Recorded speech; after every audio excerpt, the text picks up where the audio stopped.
Alright, so nagbabalik tayo sa ating violin tips and tricks. And for today's video, let's talk about stopping the bow and how different ways of stopping the bow on the string could create different articulations. No? So, paano siya nakakatulong in creating different moods, different sounds, different tones from mainly stopping our bow. Ayan. So, when we talk about bowing kasi, no, we have to divide it into, let's say, three main components. Of course, the starting point, the stroke itself, and the way we stop. No? So, usually, kapag nagpapastop tayo ng bow, doon lumalabas yung iba't ibang articulation. Whether that's a staccato stroke, whether that's a détaché stroke, whether that's a legato stroke, or whatever stroke or technique yung kailangan mo, mapapalabas mo siya if you have good ways on stopping the bow. Okay? So,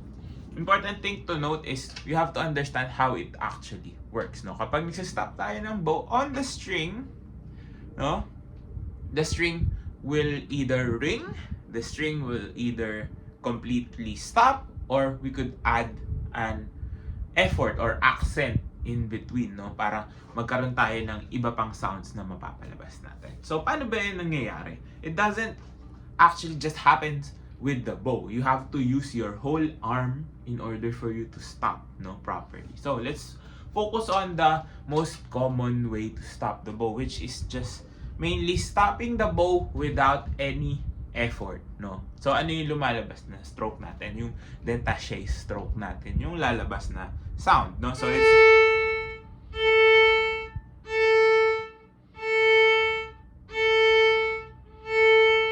so with that stroke, mapapansin natin that the string still wants to ring right after we finish the stroke. No? Why is that happening? Kasi hindi natin dinidiin, and the way we're stopping is, think of like a car going and hitting the brakes. No? Parang ganun. Slowly yung stop natin, not really abrupt. And that's why nagri-ring pa rin siya even though we have stopped our string. So again, for a détaché stroke, we just mainly stop slowly. Yan, dahan-dahan din yung pagtigil. So you can easily connect this stroke, no, to another stroke without really hearing that much of a stoppage, no? So mas madaling. So yan yung stroke na normal, no? Yung normal stroke natin, which is called the détaché stroke. Now, a lot of people struggle to think of the difference between that stroke, no, that stopping of a détaché stroke and the stopping of a staccato stroke. No?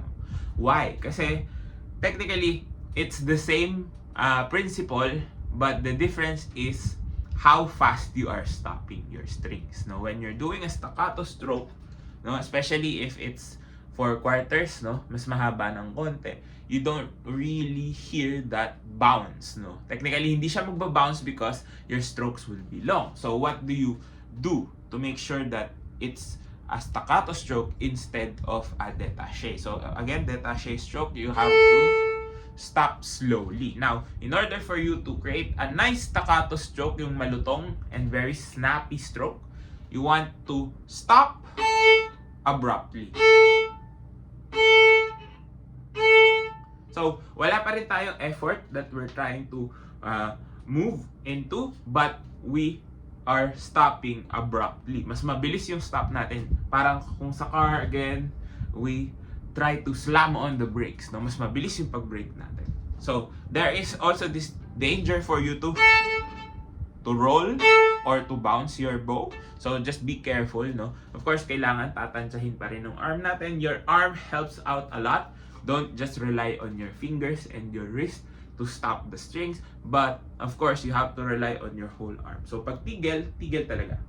So, kung walang bow, this would be your détaché stroke. For a staccato stroke,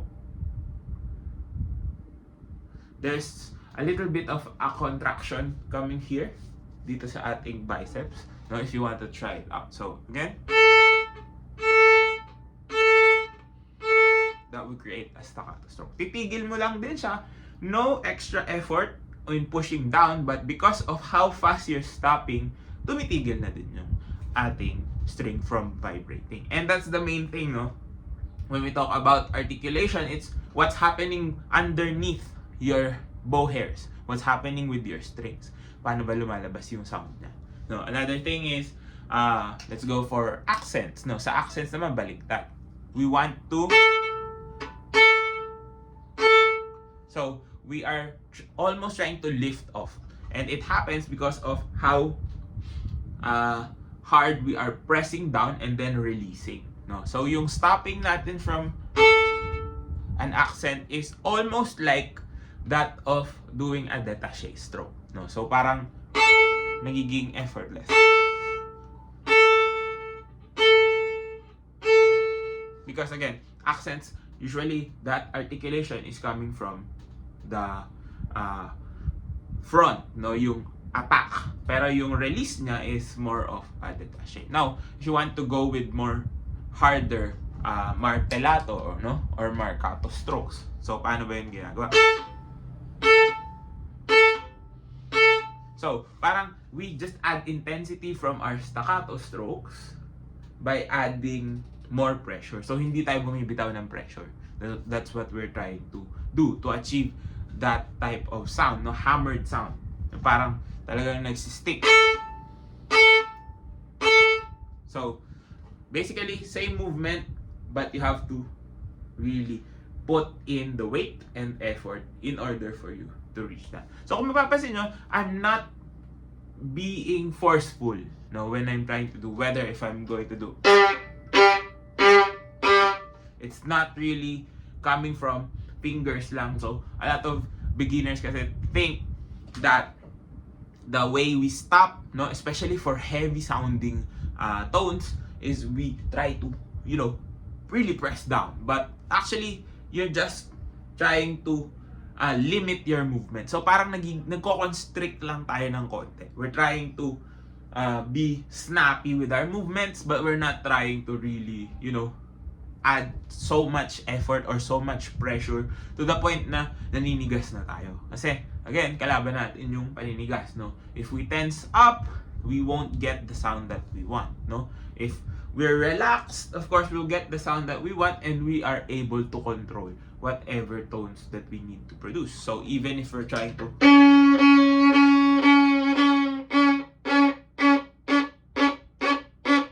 as hard or as big of an intensity that we want, or we want to abruptly stop, no, wala dapat magkaroon ng tension happening, no. Of course, a little bit of effort is needed in order for you to really press down on your strings and make sure na okay yung ginagawa natin, but you don't want to add unnecessary tension nga, no, kasi maninigas yung ating neck, maninigas yung ating shoulders, and it would end up bad, especially for your playing, na hindi mo mapapalabas yung gusto mo. So, now, how about sa kabaliktaran naman of the spectrum when we want to do legato strokes? So, essentially, the legato stroke ends, it still stops, but you try to connect that stop to the next note. So, pag nagle-legato tayo,